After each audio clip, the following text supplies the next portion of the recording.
They tumble off buses every day here, mostly women and children fleeing Russian occupation in southern Ukraine. Exhausted and still wary, because it's a long, tense trip from a life where even a text message supporting Ukraine can get you arrested. It's hard, Sasha tells me. The Russians are everywhere in Kherson, wherever you turn. When Russian forces invaded Kherson, big crowds came out in protest.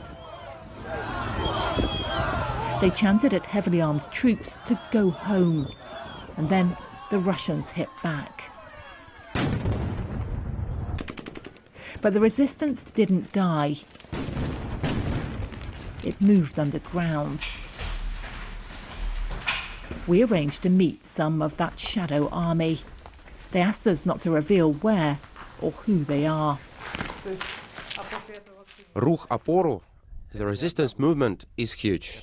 It's total resistance. This man told me how the partisans operate behind enemy lines. Едет колонна, so look here. Someone's driving. They know there's a military base that the occupiers have taken over. So they drive by and film it all. That way we know what kind of kit the Russians have. The information is then passed on to Ukraine's military. Another team flies drones across the front line, hunting down more targets. They're civilians, not soldiers. But they joined the fight to stop the occupation of Kherson becoming permanent. Resistance is dangerous, though. Denis Mironov was caught gathering intelligence and weapons for the partisans.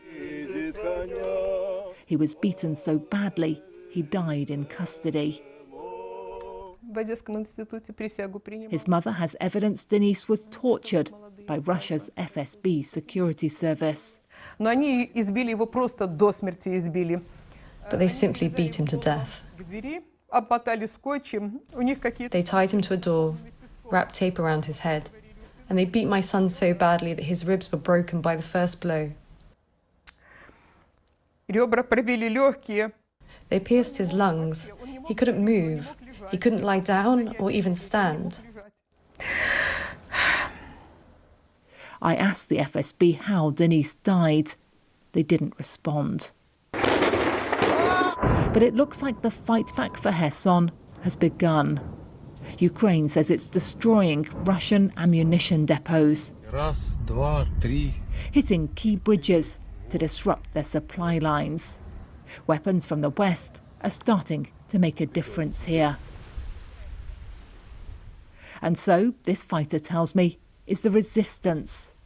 He had to flee Kherson to escape arrest for his own activity behind the lines.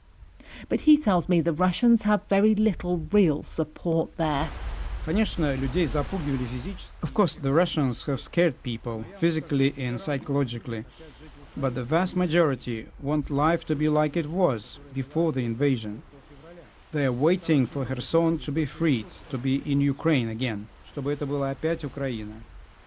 And if that battle does begin in earnest, the partisans say they're ready to step out of the shadows.